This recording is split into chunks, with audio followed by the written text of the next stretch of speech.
3, 2, 1.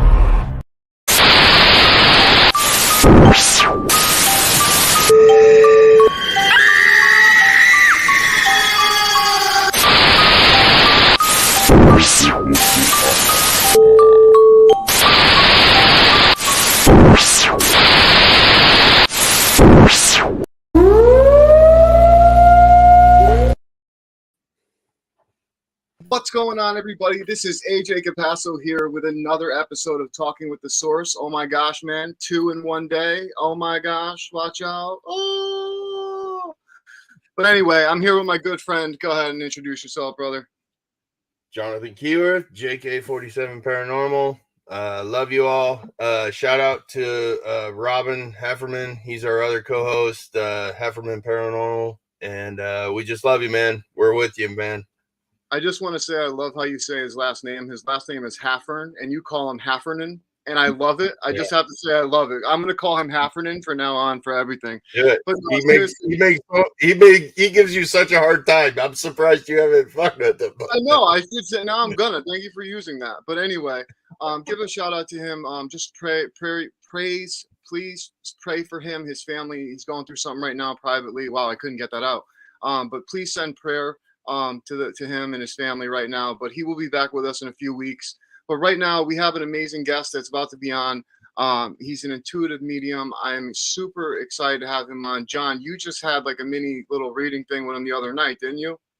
Yeah, man. I was watching him on his podcast, Talking at the Foot of the Bed with Laura Lee, and I was listening to him, helping, engaging, and Dave just said, you know what? Spirit wants to tell you something. And he was laying out his cards telling me. And I was like, oh my gosh.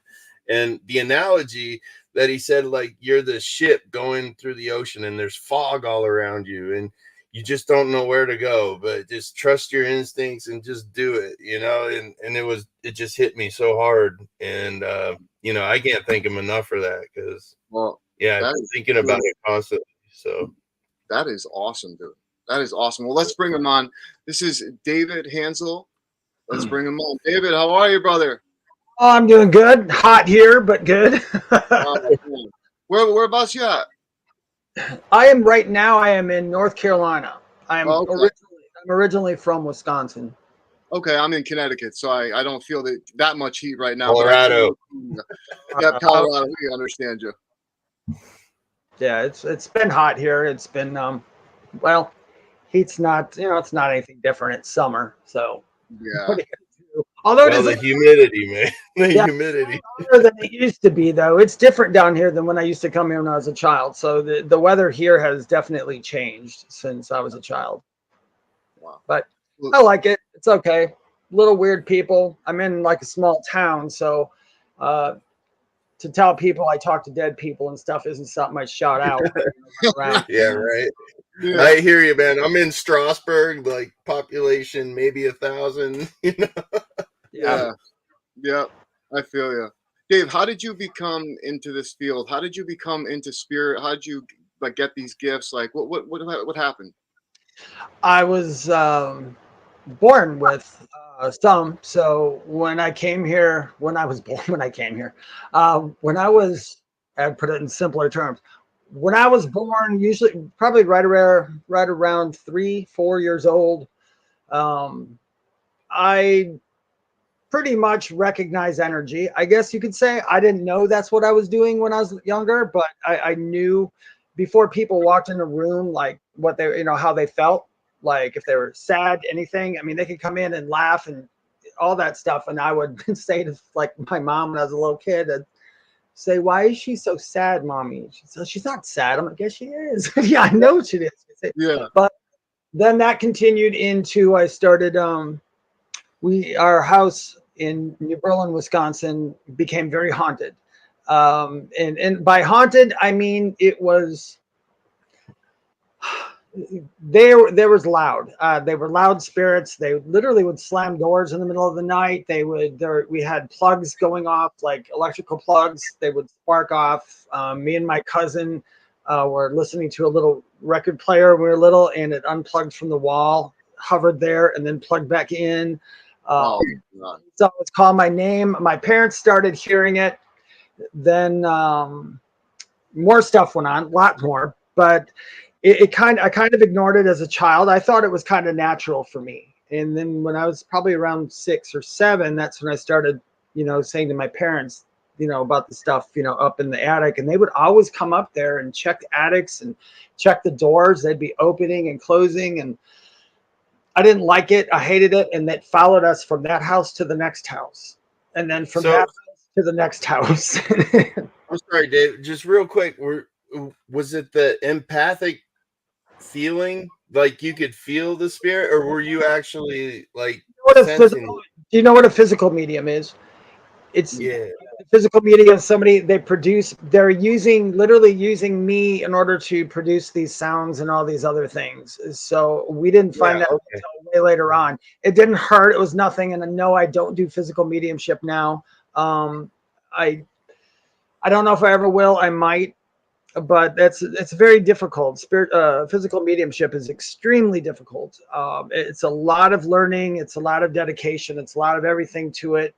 Some physical mediums are just kind of born that way, so it's really easy. I was born that way, but I didn't want to follow it. In fact, it got so bad growing up that I just decided. I mean, they would talk to me in my head too. That was the other weird thing. As a child, when you hear voices in your head and they're taking over thoughts, but they were always positive. I never, ever, ever got a negative thought from anything that you can't see. It was always. So are these your guides? Are these your spirit guides? They were coming in very quickly, guides and angels. And as a child, I used to always talk to angels, or what we refer to as angels. They're angels, I guess, in the sense of what human beings think of them. But these beings were always talking to me. They were always, if I was sad or scared, they literally would show up and do things to make me not sad and not scared. And when I started telling people, or in the church, when I tell they talked about angels at my dad's church. It was Catholic. It was very Catholic. And I would tell them that I talked to the angels. I said, I talked to them. I know them. And I'd point and say, they don't look like that. And the priest would say to my parents, you're going to have to let him know that he's not talking to angels and that's not what he's doing. And my parents are like, oh, you tell him. So he told me, and that's when I let them know that that is not a privilege. That's a privilege for anybody. That is not something you have to be a special person to do that. And that kept going on. I hated it. And then I decided I wanted to be a normal person. The only way I could be a normal person was to just continue on to be a partier and all this other stuff as I went through life. And it got so bad, I went back into doing some spiritual stuff. And then in 2015, I died and was in a coma for 2 months. And then after that, it all came back exactly what I was supposed to do. And it was a lot easier and a lot stronger than it was when I was a child. I saw all kinds of stuff. It's like, and it sounds weird, but I know on your show it's okay to say it. When I think it was like 6, or was it right before kindergarten? I can't remember. It was somewhere around there when I was down south here at my grandparents' house. My father had picked me up to take me to bed. I was a little kid, and he was carrying me like this. And so my face was that way. As he was walking down the hallway, everything stopped. It was just like stopped. The air, everything stopped. And this being stepped out at the end of the hallway and just stood there. And as a kid, if I described you the being, you'd be like, weren't you afraid? No, there was absolutely nothing to be afraid of. The being just kind of nodded at me and kind of told me, I guess, from head to head, I'm here, we're here. And I was like, okay. And then he disappeared. And then time started back up again. And he proceeded to come back to me a few times.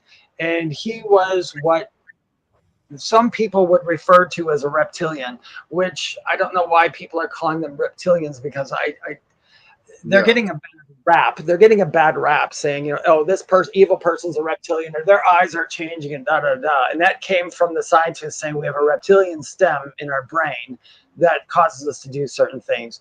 And that's where reptilian came from. The dude did not look like us. And I guess you could say he kind of looked snake lizard-like in the face. and he did have very cool looking eyes, but I never found him mean. The only thing I found about the reptilians or like that my encounters with any of them was their emotion is different. They're not like, they don't have the heightened joy. Yeah. You know, we have the joy. They just seem very logical and very straightforward. Yeah, but You now know? are we talking about with them? Are we talking about in spirit, or are we talking about them With a in real flesh face. interdimensional? That the alien was real face to face flesh. Okay, I couldn't. interdimensional type being. Yeah, okay, I get what you're saying now. Okay, now I That understand. guy, yeah, that was actually a worldly being that was having a physical life, the same as I was. Wow. Most of a lot of the people that I talk to on the other side, as far as like information I get and all that, that comes from beings who are not in a physical life. They're having their non-physical life, which is actually your real life is a non-physical life. Yeah. Yeah. So then I learned from the NDE. So I mean, huh? do you think that, like, you know, somebody that runs into the burning building and stuff like that, like, they know they have to save that? Do you think some of them are maybe these interdimensional beings that You mean like that? know that this person needs to be saved? Oh yeah, yeah. Interdimensionals can do that just as much as angels and guides and everything else. Angels, from what I found, and other people might disagree with me, and that's okay. I always say that spirituality is very fluid, and we have to leave it open. Yeah. The more that we theorize things, the closer we get to the absolute truth. And the absolute truth is basically almost everything is true. So that's kind of scary in itself. But yeah, they can do that. Angels can do that. Interdimensional beings, or I guess if we non-human beings, they can also do that. In fact, like the non-human beings I think that we're seeing here, they're not coming from someplace else that we can travel to. You know what I'm saying? In the physical. Yeah. So yeah, a lot of the ones that are visiting here they're in between a fourth and a fifth dimension, I guess you could say. Wow. And see, that's what I'm starting to learn from studying the quantum physics, is that there is a fourth and fifth dimension. They see everything. They can see, you know, what you're going to do, what you're not going to do, and they try to help. Yeah. So I am seeing, when I see some of the spirits, like if I do readings from home and I have the spirit actually materialize in front of me, which isn't terribly often, they don't always do it like that. That would be the fourth dimensional thinking, or thinking outside the senses that we have now.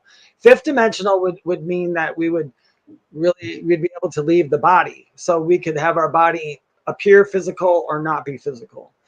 Because basically our bodies now, they're not as solid as we think they are. I mean, we are moving parts throughout the entire body. You know, in fourth and fifth dimension, you could put your hand through your other hand because the particles would spread apart and move. Yeah, exactly. That's the best way to explain it. Like, this is 3D. This point meets here. Yeah. This is 3D, 4D, and 5D. Yeah. So yeah, it can do that, but that's when I really started to learn a lot more. I got a head full of information in the coma, because a lot of people think that being in a coma means that you don't know anything that's going on, and that's not always necessarily true.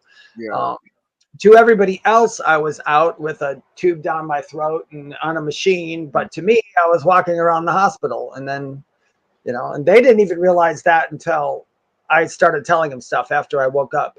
Yeah. And they ask, how did you know that? You know, so. Well, it's doing it. Yeah, definitely.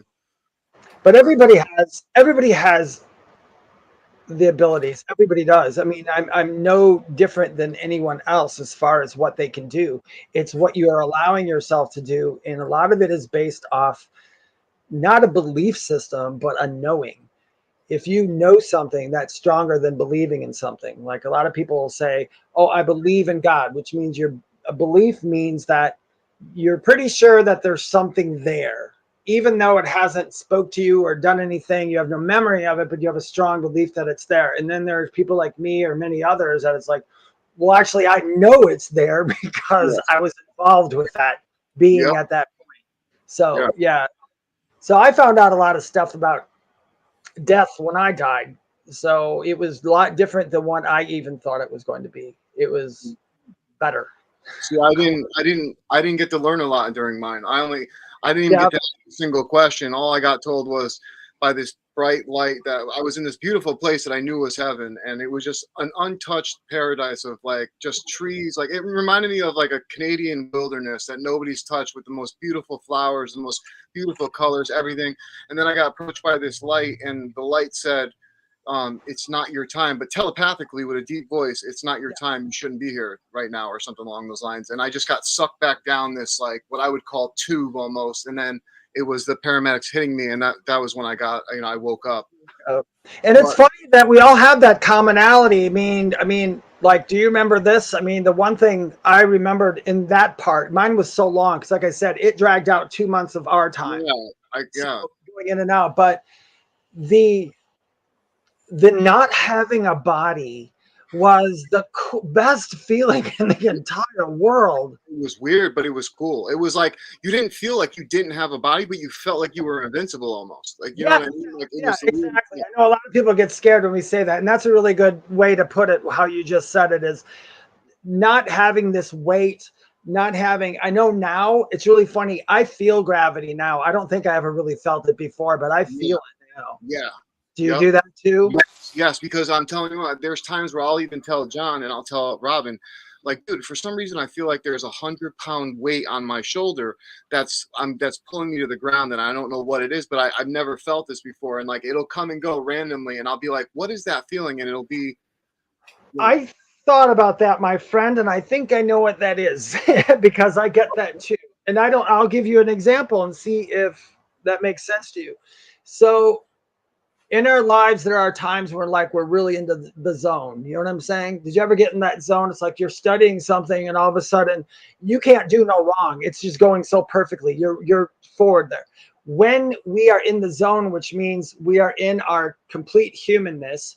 So we're here. We realize we're having a physical experience. That's when you feel the weight, when you're in that zone of your humanness. But when you come out of that, like that could be with you guys just walking someplace. You're just thinking about being a human. But if you got to your destination, which was, let's say, doing something you really love, that heaviness goes away again. It's like the heaviness only seems to be there when you're not doing something that's joyful. So I wonder. I think you're there. I think your mic's off, AJ. I said sorry. You hit that right on the nail. I apologize. There was they're doing vacuuming upstairs. I didn't want it to cloud what you were saying. But yeah, no, you hit that right on the nail. That was exactly what I feel and exactly what happens when I'm not in that joyful state or whatever. I'm not doing what I love. It's like that's when that weight feeling will come on, and I'm like, I just don't want to move. I don't want to even get up for some reason. It's weird. And it's like, sloppy, doesn't it? And it shouldn't. I mean, it shouldn't. But when you remember the comparison, that's where it's difficult. Yeah, and I know that it's not like depression because I have depression, and I know the difference between what I'm feeling then. Because I'm not like depressed when that's happening. I'm depressed that I don't want to do anything, but I'm not depressed like, oh, I just don't, like, I hate my life or something along those lines, like what depression for me normally would be. It wouldn't normally be that. So I know it's not depression that's making me feel that way. I know that it's something else, and that's why when you just said it, it hit it right on the nail. Right on the nail. Yeah, that's usually how I feel about it. I know before I was sick, I had extreme anxiety. I was in the Prozac nation, my age. I was right there when it started because every psychologist, when, I was having thoughts all my life. I didn't want those anymore. I started to say, well, maybe these aren't ghosts and stuff. Maybe I'm just a psycho. So I started getting crazy and I started getting anxiety disorders. I was on Prozac. For 20 years, I was on heavy doses of Xanax and Klonopin prescribed. And also I drank like a fish. I drank like a bottle of vodka a day. And then I also smoked 3 packs of cigarettes a day. The cool thing about my near death is the moment that I came out of it, I don't have a memory of drinking. I don't have a memory of smoking. I don't have a memory of anxiety. I don't have any of those things that I suffered with for 20 years. So I tell people it's kind of a cool thing. in a way. But they had told me too with anxiety. I asked them, I said, what was the cause of anxiety half the time? He goes, well, for you, it's because nobody was listening to you. And he said that was in your subconscious. You couldn't explain to people what was happening, and that's why you went anxious. But they said most of the time, it's not always just a chemical thing. They said it's the ability of you're not making a choice. When choices come up, some people won't make that choice and they'll get over involved in it. They'll get the tunnel vision, the body will take over, the fear comes in. And it's like, you know what? If you just make the choice, you'll be okay. Like people say, oh, I don't want to go out any place. And if I go out someplace, this is going to happen. They go right down the rabbit hole instead of just saying, you know what? I'm just not going to go. I'm cool. I'm going to stay right here. Yeah. Or Hey, David, real quick, if you don't mind, what caused you to get into the coma? Was it a sickness or an accident or? well, in 2014, my life was going so shit. The spirits were coming back again. I didn't know what to do with it. I was confused about stuff. It was starting to scare me again. And I just said, you know what? I don't know what to do anymore. Could I please just come home? I just want to die. Can I die, please? I just want to come back. And I had this really bad attack. I was in the mud when I did this. I was covered in mud and scratches from shade. I had seizures really bad from the anxiety disorder. So I was going in and out of hospitals constantly. That one was particularly bad. And when I was done, I was laying there and I said, I can't do this. I want to come back. Please just let me die. I just want to come back. A couple months later, I started getting sick. And I got a little sicker. They took me to a doctor. And I wasn't walking at this point. I was so ill. I was 240 something pounds. I was overweight, alcoholic at this point, all the anxiety. And then this stuff coming back, I couldn't take it. I was misdiagnosed. I had pneumonia. And then I had sepsis, and they said they don't even know how long I had the sepsis for because by the time they shipped me to the second hospital, they called my parents 2 days after the first one. They said, he's going to die if he stays here. We have to ship him to the city. So my parents said, okay, and they shipped me there. And then I guess it's when they cut me open to go into my lungs to put all these tubes in it. That's when I coded. It's very quick too, because I asked them, like, well, how quick was it? They said, we lost you, but we got you back pretty fast, but then everything wouldn't go up anymore. You just stayed at a steady beep, beep forever, and they couldn't figure it out. But they called my parents every day. They said, look, he's still here. We don't know why he's still here, but he's still here. And my parents said, is he brain dead? They said, we think it might have gotten to his brain. They think he might have dementia now because I guess I had woken up for a period of time.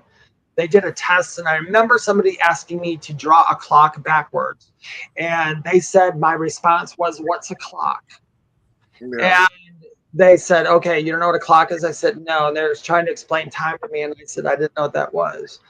The funny thing was, I just came from a place where there was no time. So I had no comprehension of what they were doing. But that's what happened. Basically, I got sick and I came back. I look at it as a reset, whether I had that in my contract to do that or maybe like a backup plan. So that makes me think like our physical forms that we're in now are kind of like an anchor, so we don't lose ourselves to what our message is supposed to be, or it's not as much the physical body. I mean, we have consciousness within the body, which is the brain consciousness, and then we have consciousness outside the body.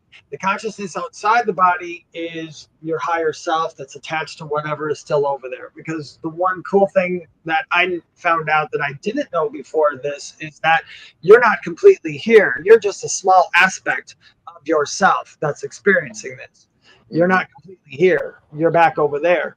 So whatever my higher self says you wanted to do, which they showed me in past lives. They showed me like 5 different past lives where I said the same thing over and over. It kept going, I can't do this now. I promise I'll come back. And I either was murdered, killed, or offed myself in like 3 or 4 other lives. And they're like, you keep promising, and this is the one. You said you wanted to do this, so let's do this. And they sent me. That's why I had to come back. So I made that promise, and they let me know, because you still have a choice, even if it's not your time. I mean, if you would have argued long enough, they probably would have said, "All right, AJ, just stay." But Yeah. the thing is, too, if they would have said, "AJ, just stay," the problem with that is this: if it's going to affect other people around you in a negative way, like mess up their life plan, it wouldn't make sense for you to, stay over there. They'd be like, no, you should go back, because this is what will happen, and stuff is going to get readjusted. I mean, I don't know if that's exactly how it is, but Well, no, it feels, makes sense. It makes yeah, it sense. feels like that's why, because That's everything we've heard from our guides. Yeah. I mean, you what? as far as That's life, what we have heard. when we talk to our spirit guides and sessions, and that's everything that they said. Follow your gut, heart. This Yeah, is what you're I supposed wish to more do. people would, if they would just pay attention to what their stomach and their heart says more than what their brain says, they'd get a lot further. And whenever Yeah. you make the choice that brings excitement to you. So if you Yeah. have two choices, I don't care if the choice that brings more excitement is just, okay, I'm going to get up and get a cup of coffee. That's more fun than filing my nails or whatever I was going to do. Get up and go do it. Go do it.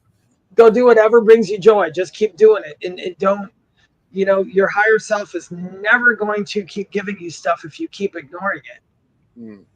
So you have to take on something. Just, you just follow your path, and dream about what you want to be, and feel like you already have it. And don't use the words, I hope I get something. You say, I trust this is coming to me. I know this is coming. Manifestation. Yeah. Yeah, that's it is true. I mean, we really do. Since I came back, they've done a million cool things to prove to me that, like, my experience the first year. I don't know if AJ, if you had the first year was like a tough year when you came back, because everything just seems, oh shit, no, sorry. It's just like, Yeah. You're good. it's like now I'm seeing so much more than that what I didn't see before, and all these problems that the world is having are so fake. They're so made up. But this is what they're all following. So that was difficult for me. During my two things happened that played it later on was when I was in the coma and I was floating around doing all this, going all these places, seeing all these things, learning all this stuff. I was going in and out of my body constantly. And that was, I have to say, that was very annoying. And I'm not going to lie to you, that was very annoying. Yeah. There's a part I was in, I like to call, I call it the void. Some people, when they think about the void differently, but it was just this space. It was all black.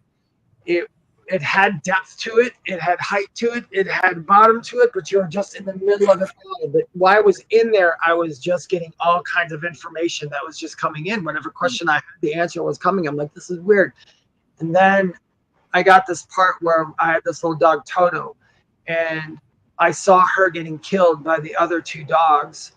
And I'm like, that was weird. And then shortly after that, throughout the experience, it was let known that my older brother, we were both going to go someplace. I couldn't go. He went in this like rocket ship. It blew up and he died. And they said, well, he died. He said, you can't go, but he can go. You can't go yet. And I was like, what? Yeah. First year, I thought that was a weird dream. And right after the first, it was like almost right after the first year, the little dog ran out of the house and the other two big dogs tore her apart and killed her, just like I saw. And then she came to me the next morning and I had a dream, and she pointed out, I told the story on our podcast a couple times. She showed me this. I was in this dream because I was so worried about her. And she took me with her eyes as her running around my parents' backyard. It took me to 3 places where she had 3 toys hidden. And the next day when I woke up, I thought, well, that was a weird dream. And I was still sad about the dog, but I felt a little better for some reason. And I went outside. I'm like, I'm just going to go look at those 3 places. And those toys were all in the same places.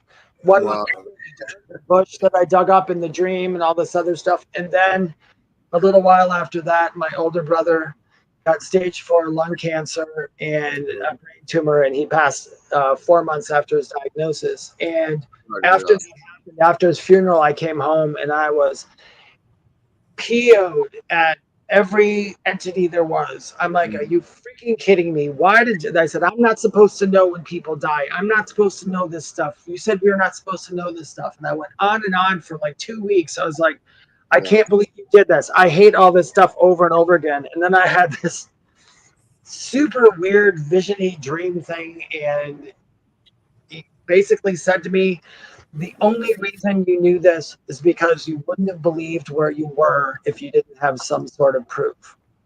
So they gave me the 2 premonitions in order to realize that I was there and that was happening. And my brother talks to me all the time. So I miss him, of course. Yeah. Since then, I mean, I have communication with my brother and the dog. So, and the dog, and they're both fine. And the dog, to let people know, the dog, what they told me, that animal left its body well before it was dead. So the stuff I saw, they said that's just what you see, because the physical body, I didn't know this. The soul can leave the physical body, and the physical body can still be acting out. Yeah. It happens in babies all the time. Like, that's probably a hard subject to talk about, but a lot of babies, when they're born, the soul isn't completely in the baby till after it's like a few months old. Yeah, see, that's the one thing that I've been talking to, like, see, and it is a touchy subject, but it is one thing that I do talk to people about when they do ask certain questions about it, because, like, there's this huge thing right now, with the whole abortion thing, which is a hard subject for everybody, and it is. It's a very terrible thing sometimes, but I understand certain circumstances, so I do understand both sides. But the whole thing that I'm trying to say with it is that, when does the consciousness of a soul come into that body? Because that's what we really should be looking at, to tell if we are taking a life or hurting somebody or hurting something, you know what I mean? And I think we don't put thought into this, like that.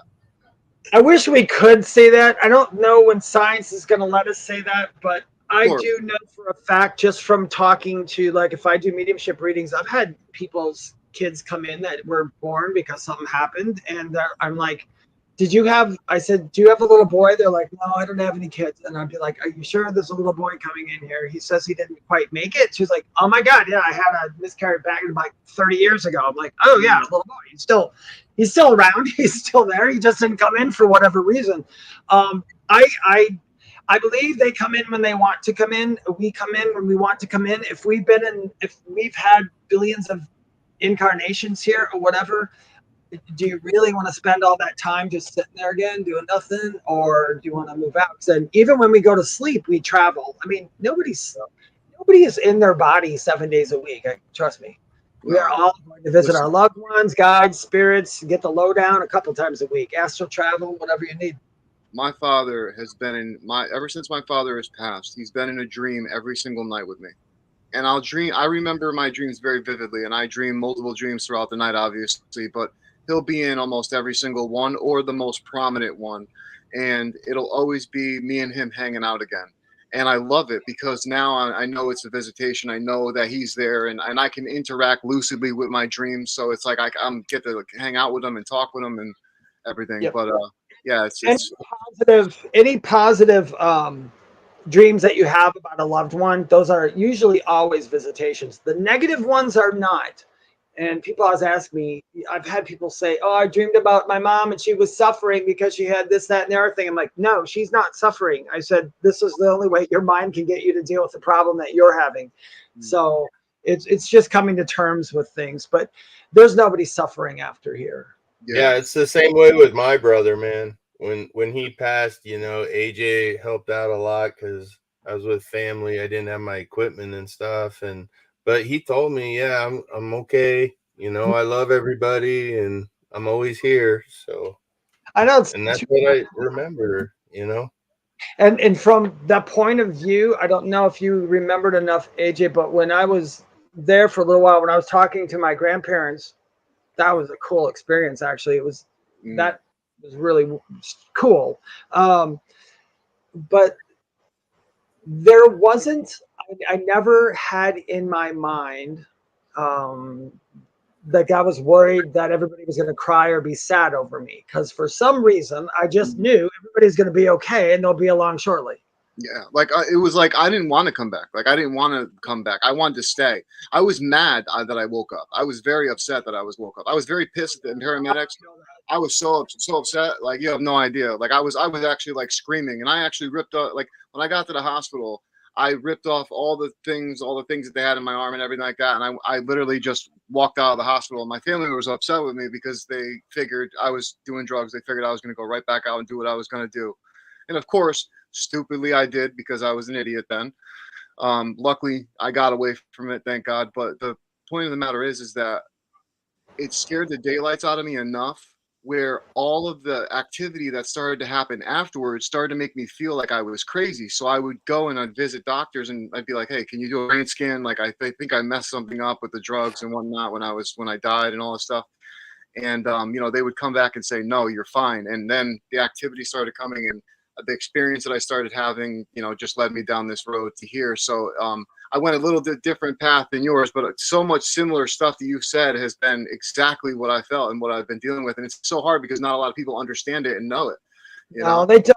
It's literally impossible to describe everything. It is.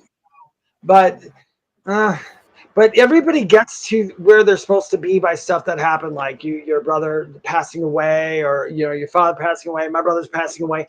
It always brings you to a point. So there's a purpose behind everything. Even though they were sad and we're sad, we wish that didn't happen, Yeah. but we wouldn't be in the places we are now without all those things happening. So we have to. You're absolutely right. Yeah. You're absolutely right. Because You're absolutely right. I can't say it enough. There literally is no such thing as dying. I mean, that is like, I think that's the biggest lie ever told. I think it's bigger than anything. It's some It's death. just transference of energy, right? Yeah, we're just. I mean, if I can, people say, "Can you describe what it's like?" And it's like, no, because once I closed my eyes, that was it. I was fine.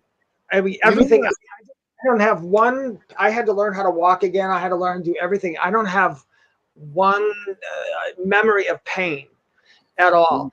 The only memory of pain I have was right before the ambulance got to my house, because I had sepsis.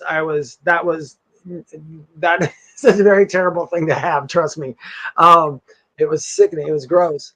It was sickening and gross, and it's the smell and everything from just sepsis running through your body. That was gross, and it was painful and dizzy, but I don't have any memory of surgery or anything. Yeah, It's you all had a full reset. It was amazing. It's like it never happened to me. It took a long time. When I started to write a book I was writing, I had to keep stopping and remembering stuff, because I forgot half my childhood the first year afterwards. Yeah, I didn't remember anything. People were walking saying hi, and I was like, I'd have to ask like people, who is that? I don't know who that is. Tell me, how long did it take you to get back to maybe yourself, of what you would call yourself?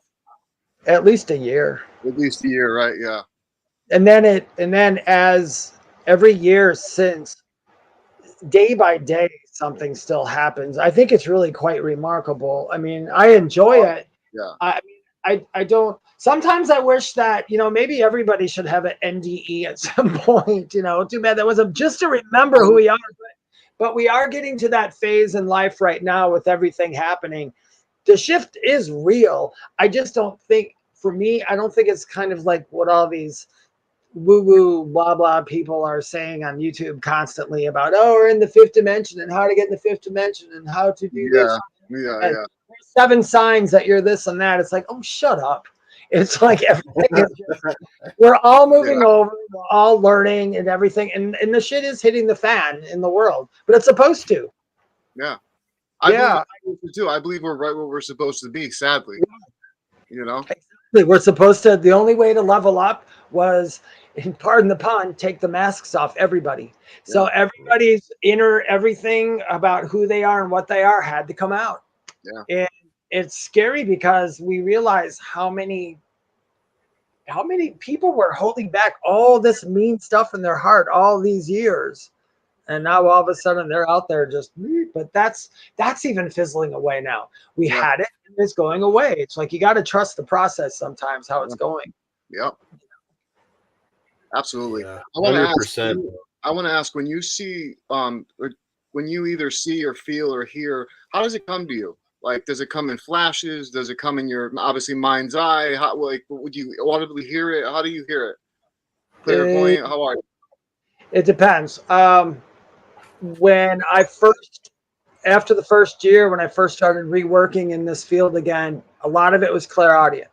Um, it was subjective clairaudiency, and then it went objective clairaudiency, which was I could hear it outside my ear, but it wasn't tons of it. And then after that took it away, and then I couldn't hear anymore, but I was seeing all this stuff. And then now they just use every clair. So I don't have, I've learned pretty much through these guys. I just sit here and I have my intention. I raise my vibration, and people are like, how do you raise your vibration? Just be happy. That's it. Be happy. That's all I gotta do. Tell yourself a dirty joke. I mean, before I do my channeled angel messages, I will go through dirty jokes or anything that makes me laugh. And people are like, do you do that before you talk to angels? I'm like, they don't give a shit. And that's what they're going after. They're going after what I'm feeling, not what I'm saying, and not anything I'm thinking. It's just joyous thoughts. But that's it. That's raising your vibration. But they come in with all different things now. I will see full apparitions at times.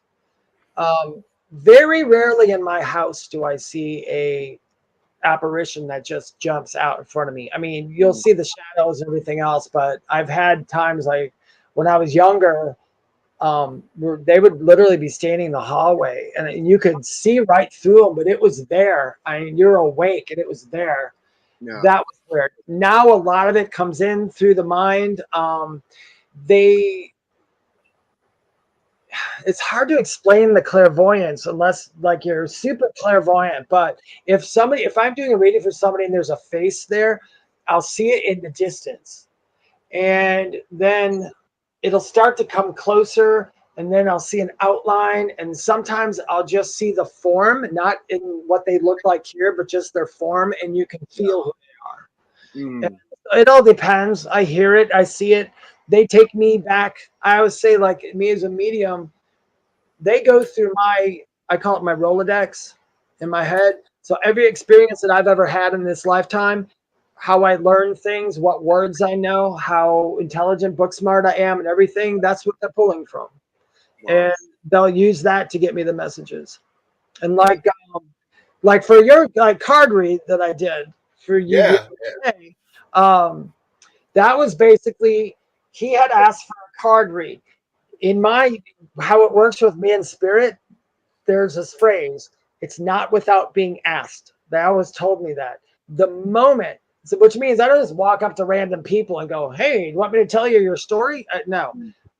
If somebody is to ask me a question, that's almost like my gatekeeper goes, okay, the door's open, go for it. They asked, they admitted one. So he asked, can somebody pull a card? And as soon as he asked that, it's like, boop. Oh, okay, there it is. I asked a question. You're screwed now. And then once they do, it's a bit of channeling. So like when you hear me start talking fast, when I was like telling yours, like I pulled, like first day we're talking, before that I pulled the card, you look at it, and then all of a sudden how they do it is it's like they take my thoughts and they cover it with theirs as I'm speaking, and then I have no choice but to speak exactly what they're covering in my head. Wow. Dude, it was awesome, man. If you guys want to see it, it was at the foot of the bed on Thursday. Yeah.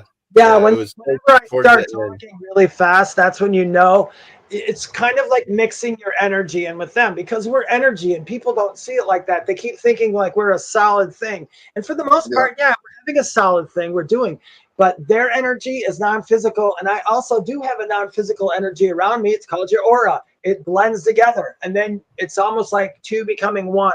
So that's why when people ask me, how do you know that? How do you know you're right? Well, I guess I'm blended with that energy. If you would have asked me as David, I would have said, I don't know what the hell you're talking about. When I get into that certain vibration, that certain everything, then I don't even have to work. Well, even scientists know that everything is vibrating at a very fast rate, and that's what's making it solid for us. So, I mean, everything that's moving, like you said, that's inside of us, we should know just by listening to science that we are not physical beings, that we really are more than that. And, you know, I mean, obviously it takes a lot for people to come to a realization. And a lot of times people come to it in weird ways or in ways that they don't truly like in the end, like religious ways. And then it gives a sour stain in their mouth, and then they don't want to look at it any other way. But I think that people, you know, should really, you know, try to match two things up if they're that much of a skeptic, because there is a lot of science, I believe, that is already backed from our knowledge of just scientific things like vibration and certain things that you can incorporate into the paranormal, and it can make sense to you by energy if you start looking at the paranormal as energy, like you've been saying. And a lot of people don't look at it that way. They look at it with the folklore and the fairy tale way, and a lot of people are like, well, I don't want to hear about angels and demons because that's all fake. But it's like, well, you're not truly grasping everything. You know what I mean? When you talk about it that way, I think so. Just so your viewers know, or some people listening, stuff like angels and demons and all that, that's literally our label for an energy that's over there. That's not what the energy is actually called over there. That's just what we call it as that. If you went over to the other side and if you could visit the other side and go, hey, could you guys hook me up with some demons so I could ask them their questions? I'd look at you like, what the hell's a demon? Yeah. What is that? They'd be like, oh, you're going to talk to something that's not going to make you feel so good or scary or something. Yeah, that's what I want. Oh, okay, here's that energy.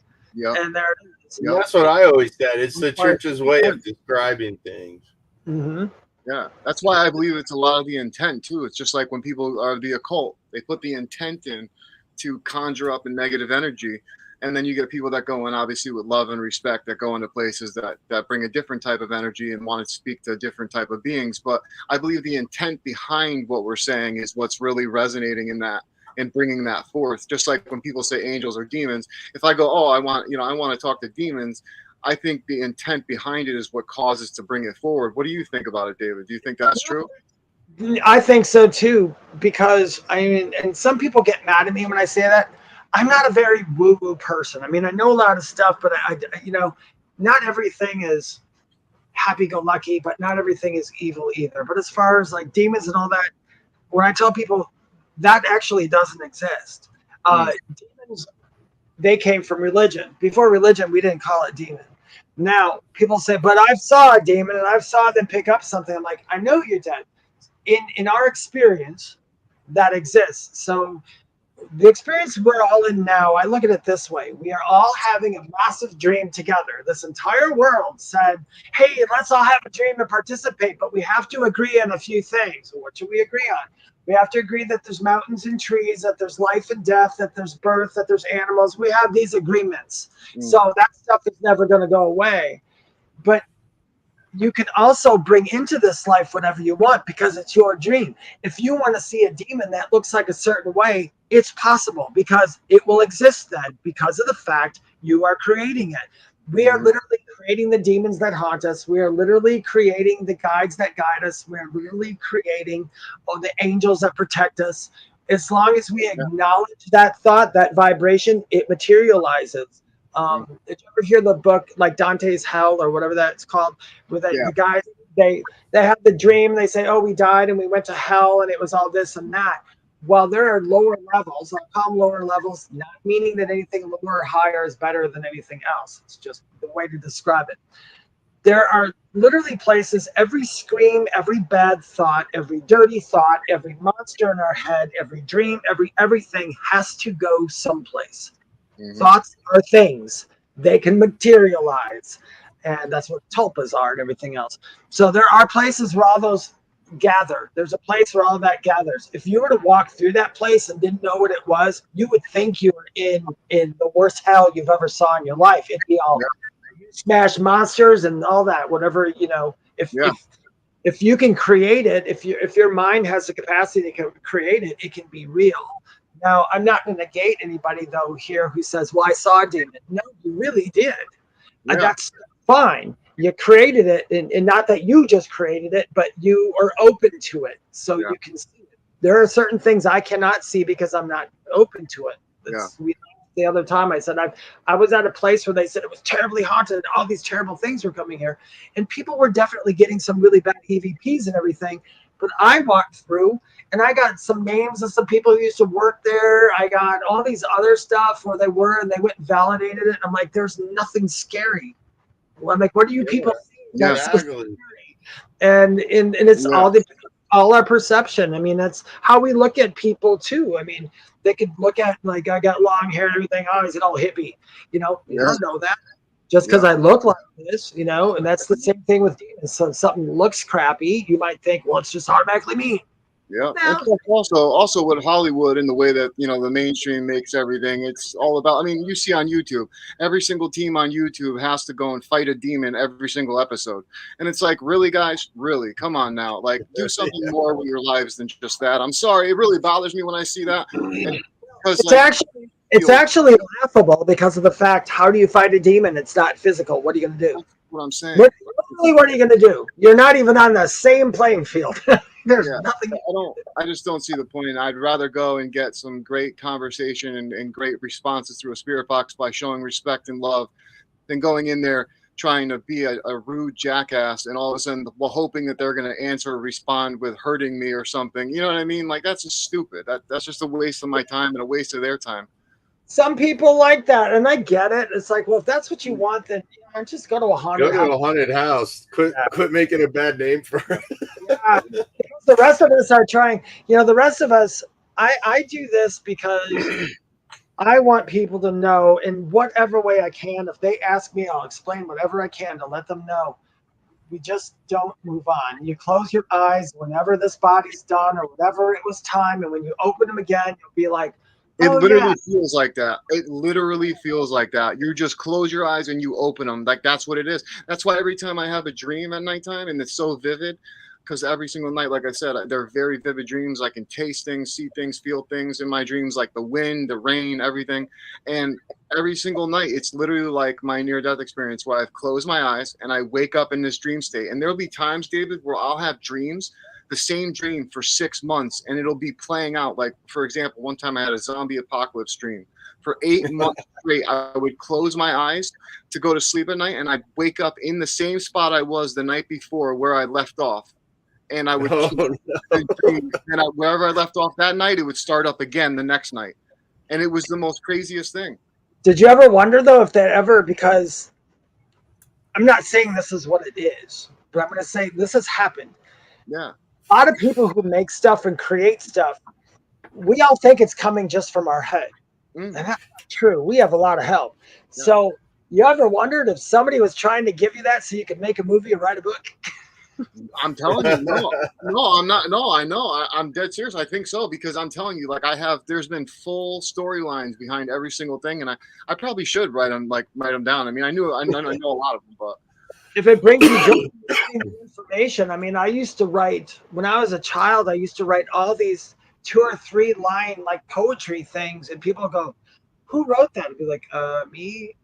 I would just to me. There's certain things they told me when I was younger, and now that I'm my age now, it's like, oh, now I get it. Yeah. I didn't get it. When I was real young, I went through a spot, and I don't remember what grade I was in. It was elementary school, but I kept writing. Throughout the many faces lies the traces of our own. And I kept going, I don't know what that means. And I kept writing it. I went on and on and on and on. Yeah. And it wasn't until years and years and years later when I learned, throughout the many faces lies the traces of our own. Everybody we see is actually us. It's an aspect. Wow. Yeah. So everybody's an aspect of you. So I always tell people, when you treat someone like crap, you're literally treating yourself like crap at that point. You won't feel now because you are focusing on who you are right now. But at some point, you're going to be on the other end of that. You know what? So I think that's a reason now for me, like, especially having the near-death experience. I think now, like, anytime I get into an altercation with somebody, even if it's just a screaming match, like, just me getting angry at somebody, even if I'm not in the wrong and that person disrespected me multiple times and got me that way, I still later on will be like, oh my gosh, like, I feel bad. I feel like the bad guy, and I want to go and apologize to that person, which I normally will do. And it's so, like, people are like, what is wrong with you? But you know what? I feel like I just yelled at myself. It's like that. And it's basically what we're doing. And I swear to God, people, if you are really good to people all the time, that's going to come back to you. It's going to come back to you. It has to come back to you, because how you treat someone, they actually have to treat you back. Not maybe that person, but that situation has to come back to you. It's just it's a universal law. Have you ever studied hermetics? You know what hermetics is? It's like the 7 principles. It's like hermetic. law of assumption, law of all those things. I've used all those laws and they all freaking work. So, but I think what happens with people is they'll go on YouTube and they'll watch like an Abraham video for 10 minutes and go, "Oh, I'm a master manifester." Okay, no, you watched a YouTube video for 10 minutes. There's a little bit more to it than that. Yeah. You know, they'll say, "Well, absolutely right." yeah, there's a little bit more. People will sit in a chair and go, "Well, I've thought about that new car for like 17 years now and I never got it." That's because your lazy butt has to get up and apply the law of action, which means put one foot towards that dream, they'll move the rest and get it to you. But if you just there, you're never going to get it. Yeah, there's multiple. So what about the past?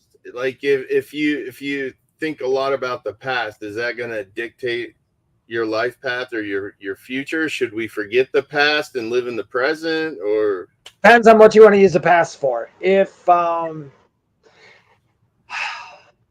you take the past, a bad past, and you bring it forward, yeah, it's going to rehappen. The past cannot repeat itself. It's already happened. Actually, it's still happening. You're still actually there. You're still doing it. I mean, that's hard to explain. But when you bring up the past, if you were cheated on by a million people, you know, in relationships, and you sit here and meet somebody new, and that past comes up and says, "You remember this happened, this happened, this happened, and this happened," you just made it happen now, because it's going to now happen. It's going to. That person's going to be bad to you just because you brought that past back in. You can't bring the only thing you can bring from the past actually is the feeling. You can't bring the actual past back. It can't be repeated. It's done. Yeah. But the feelings you can bring up over and over. If you always tell yourself, "I never get this, I never get that," and that's because of your past, you're never going to get this and never going to get that. You have to change it. If you're going to use the past, I would say, this bad thing came up from my past. Instead of going, "Oh, it's going to happen again," I just say to myself real quickly, "Wait, what did I learn from that? If it's going to come up again, what did I learn from it so I don't repeat it? All right, cool. Then let's move on." We have to forgive too. And I know people, when you forgive things, that doesn't mean you're forgiving the action or forgiving that person for being bad. Basically, what you're doing is just saying, "I don't have time for you and for what happened. It's done. I'm not worried about revenge. It's going to come back to you. I'm just going to move on." And when you do that, you take your power back and your whole life can really change. But if we dwell on things from the past, that's where it gets sticky. That's you trying to swim backwards, swim upstream, and that's just silly at this point. That famous quote, what is it? If holding a grudge is like drinking poison and hoping it kills the other person. Yeah, it pretty much is. It is, you know, and you're absolutely right. You know, I totally agree. Nancy Noonan says, "If we don't learn from the past, we are doomed to repeat it." And it's funny that you said that. It's so true. Yeah, you just got to learn from it. If it keeps coming up, and that's one thing Spirit had always told me. My guide, and one of my guys, they're hilarious, but he said, when you keep thinking about something over and over and you never forget it, it's going to start repeating. And the reason something repeats over and over bad isn't because the universe is trying to break you down in anything. It keeps saying, "You didn't learn from this. You said you wanted to learn from this. So we're going to keep bringing that situation into your life until you learn with it." You know, it's like people saying, "Oh, whenever I date people, I date a narcissist." That's, you just put it out there now. And everybody that comes to you is going to be a narcissist because you haven't learned to say, "Get the hell away from me." Yeah. You know, yeah, absolutely. Everybody has power. If people only realized how freaking powerful they were, nothing could stop anybody here. But we do. Wait, hold on. I have to ask you a question. Did somebody just walk by in front of you? In front of the camera? Was somebody walking in the room in front of you? Nope, I'm the only one here. Did you see that, John? There was a person that looked like walked by. I'm gonna read when I get done with this. I'm gonna go back and look at this footage because there looked like there was a person that walked by that just looked like the shadow of the window hit perfectly, but it looked like they were in front of the camera. Like I can't see them. It looked like you walked by you. Like it was really weird. I saw how freaked out you looked. Yeah, man. I can't believe you didn't say nothing. Like I'm sorry, that was stupid to me, but I mean, I see stuff all the time in here, but it doesn't scare me anymore. No, yeah, I'm not trying to say it's scary, or I'm just saying I think it's pretty cool. Stuff in my TikTok videos, I've had people say, "Did you see the orbs?" And then I'll go back and either tell them, "No, I need pledge. That was dust." Yeah. I did one which was really odd. It actually got me. I was talking about angels in the TikTok, and when I started talking about angels, I was just so happy, and I was giving this whole thing about angels. And as I'm talking, a little feather came down from the ceiling. I don't have a bird or anything. I don't know where that came from. And angels don't even have feathers, but it's a symbol. And it came down, and everybody in the video said, "Where'd the feather come from? Did you see the feather?" I'm like, "What?" It floated down behind me. It just, So I mean, so much of that happens here. Yeah. Yeah. That is great, man. That is awesome. I wanted to ask you one more question before obviously we go. John, you have anything you want to say real quick? No, man, I can't thank you enough, David, for coming on, man. It's my been pleasure. so awesome, man. I'll pull some cards for you or something. Yeah. Okay. Yeah. We'll take it. So Nancy, there's a path you were supposed to be on. I firmly believe that if you will repeat mistakes until you learn from them, which puts you back on the correct path. So yeah, I mean, just like what we were just saying, if that's going to make you repeat those mistakes over and over, it seems, I know for myself, it does definitely over and over again. And it's like, are you going to get this or what's up? And like slap me in the face with it a couple times. The biggest lesson I used to tell people, we all have something that's propelling us forward. We have some kind of something we want to do in our lives. That's good. You have a goal. But you know what? You just can't sweat the small stuff here. If somebody yells at you, somebody hits your car, somebody does something, you have to tell yourself it really doesn't matter. At the end of this life, it's always a happy ending. This is just a very short little piece of who you are. And when people go, "Oh, I can't do this anymore. I'm 60. I can't study for that." Why? Why wouldn't you do it now? Why wouldn't you start it now? Who cares if you're 60 or 40 or 30 when you start something? Plus, you're an eternal freaking being. You're never going to die. You've got eternity to accomplish anything you ever wanted to accomplish. So knock it off. Enjoy. Yeah. Enjoy your now. You know what? That was the best way I could have ended it right there. We can't end it any bit better than that. David, thank you so much for coming on. I truly appreciate your time. Is he doing the card reading? Huh? Were you going to pull a card? Oh, do you want a card? Yeah, let's pull a card. All right. Yeah, if you guys got time, I got you one. Oh, yeah, absolutely. Let's do it. We'll get just so everybody knows, if you hear me say something out loud, I'm still the only one in my room. I talk out loud when they talk to me. Sometimes it's the only way I can hear them. So all right. It's just how they do it. I know when people do readings for me, I always have to tell them that. I talk out loud, just so you know, but they always think it's cool. Okay. I'm talking. I think it's cool. It's because they're people. Let's go to. Do you have a question, AJ, or you just want us to hear what they have to say?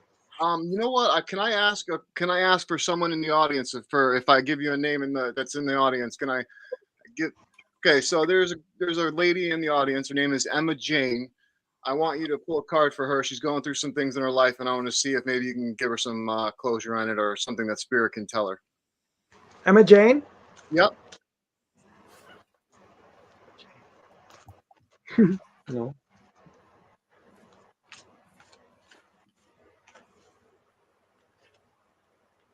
Thank you. Before I pull the card, they said Emma Jane's got a little subconscious thing in the back of her head from her childhood that's kind of disrupting some of the stuff that she's doing now. They said, don't worry about that. You'll let that go because it doesn't make a difference anymore for you. 2 cards came out for Emma Jane. Thank you.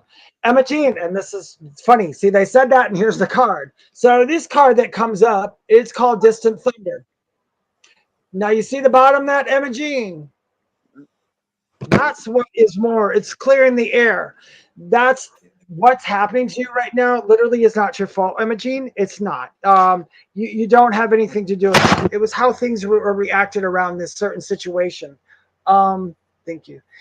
They said basically you have to take the situation that you're in right now and you have to rise above it. So if you think like a bird, pretend you're like a bird and kind of fly above that situation and see it from the top. When you see it from the top, it's not going to seem as terrible as it was if you were standing right in front of it, because there's a bigger picture of what's going around. Other people are also being affected by this, but I need to tell you this. You're going to have to let those other people just be affected by it because it's part of their journey. Your journey's a little different. Now, this isn't going to last too long, okay? I don't know an exact date. You want to go where? November 20th, November 20th. November 27th is a very important date for you, my dear. It's November 27th this year.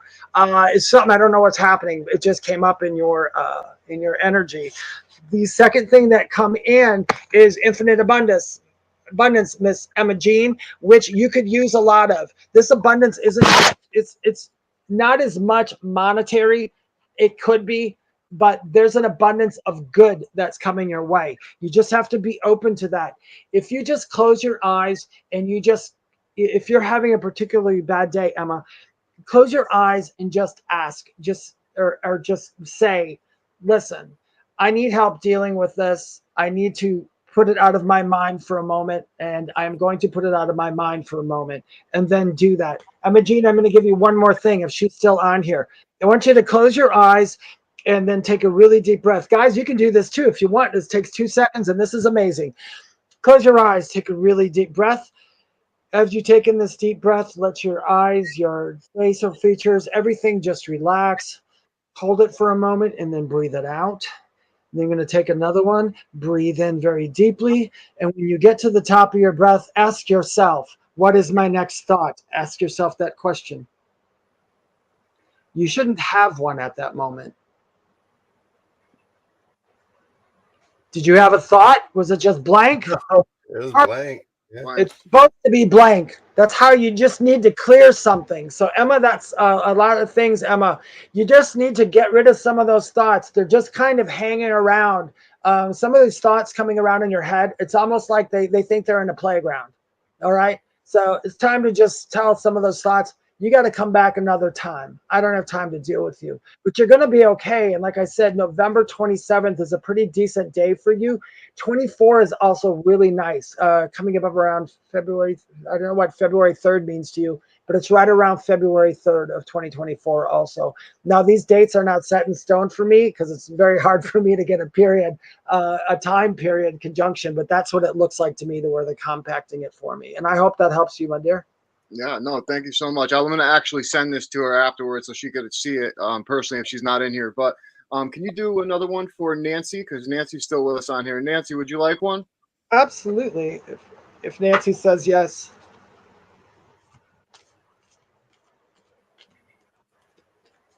Yeah, Nancy, if you want him to pull a card for you, please just say yes for us. I don't want to do it without your permission. Yes, my dear, that's all you got to do.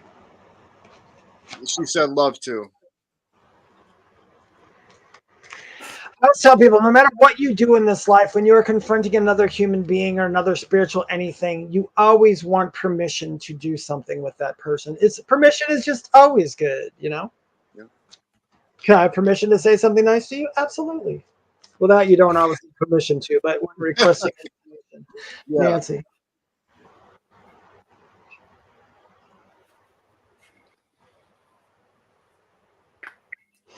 Nancy, before I pull a card for you, they're giving me a symbol, and the symbol is you standing. It's you standing in the middle of the ocean on a rock with a huge, gigantic tidal wave coming. Now, before you get all freaked out, that is my symbol for there is a wash of love coming your way. That's what that is for me.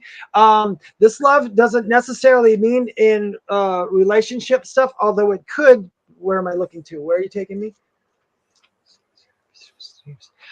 Some of the things that you've been wanting to do as a child, they're telling you you're supposed to pull those back out because they've been creeping in again. You kind of been thinking back like when you're oh, when I was younger, I wanted to do this. You're supposed to go ahead and do it. If you would like to, it's still there. It hasn't gone away. The little part of you is still out there. Sometimes you just got to call back that little child who like ran away when something traumatic happened to you when you were younger. If you know what I'm talking about, that little piece of you kind of just said, I'm going to go over here. You kind of sent that piece away to protect yourself. It's now time to call that piece back.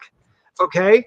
When you call that piece back, just let that part of you know everything's cool now. I've got a handle on this and I know what I'm doing. Thank you. And this is a card that they did, and this is why. It's discovering your truth. So, what I was talking about before, this is saying you might lose some people. If you need to walk away from anybody who is like really bringing you down or doing something, please feel free to let them go away. It doesn't mean to yell at them or anything. It's just you not going to give them that part of you anymore. If there's something negative, turn around and walk away. You are going to find very shortly that people in your life are going to start kind of falling back. It doesn't mean they don't like you. It doesn't mean you don't like them. It means that the energy is different, and sometimes our time with certain energies comes to an end.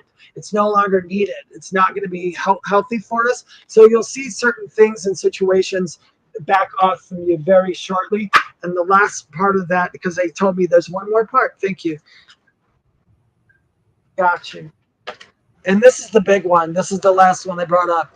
It's rejuvenating rain. It's basically just telling you it's time to clear the past, to heal the present. And that's what they were talking about before with that little piece of you. Something traumatic happened or something that you had. I don't know exactly what it is. They don't tell me everything because it's not my business. But that's part of the reasons why sometimes it feels like you can't get to where you want to go. Just it's only because you're holding on to that stupid little thing. You just have to acknowledge and tell everybody that you're really cool. And please, Nancy, look in the mirror and tell yourself that you're really cool. And because you don't do that enough, you're too critical on who you are, and you're actually got super cool energy, Nancy, and that's usable. You are what they would call a person of the light. So all you really need to do sometimes is just sit on a park bench, and anybody who sits and talks to you is going to get some kind of really special dose of light or something from you. Keep that in mind. You have that innate power to do that. You came here with it. You don't even have to intentionally do it. It's just going to happen. There we go. Wow. Thank you so much, man. That is awesome. That is so cool. David, thank you so much. It's all man. Breath. And Nancy just said, "Oh, that's crazy." She goes, "Well, Nancy, I'm glad that you got a reading, and I'm glad we could do that for you." David, thank you so much for your time. I'd love to bring you back on. She says, "Just wow." So thank you. I'd love to bring you back on. Yeah, whenever you want. Please, yeah, definitely. And we'll do more, definitely pulling cards, because your ability is absolutely amazing. Nancy says thank you. I'm going to say thank you for my friend Emma. I'm going to send that over to her because it is something that me and her talked about. So I want to send it over to her because that was something very important for her to hear.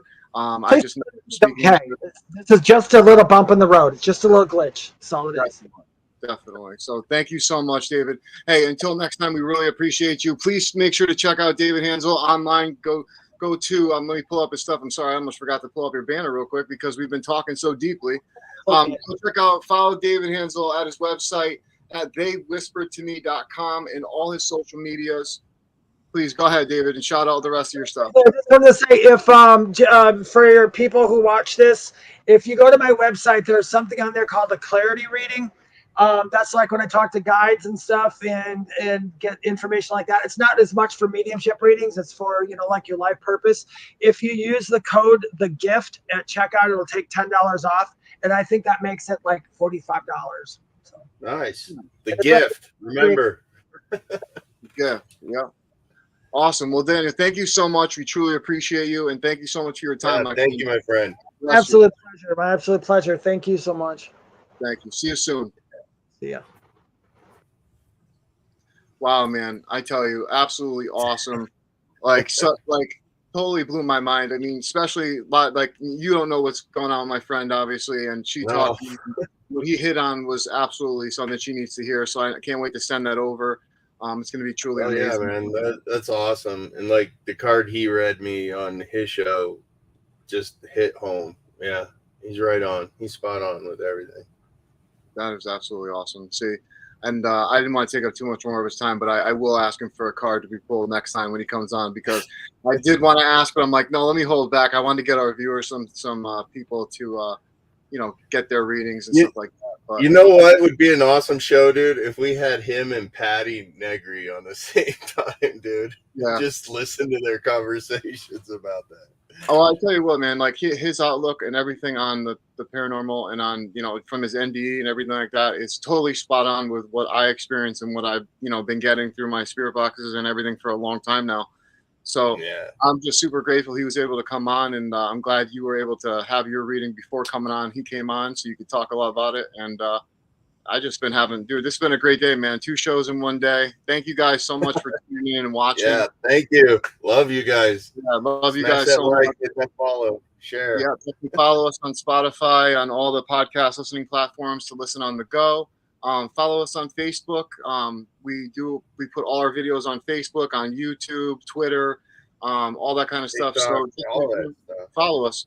And if you like what you see, awesome. If you don't, no big deal. We love you anyway. But thank you guys so much for watching. My name's AJ Capasso with Coventry Circle Paranormal and the host of Talking with the Source. And I'm with my good friend Jonathan Keyworth, JK47 Paranormal, and there's also Robin, and we miss you, buddy. Yeah, Robin, and then Steve-O, our good old buddy Steve-O, who will be back. Yes, Steve-O. But thank you guys so much. Talk to you guys soon.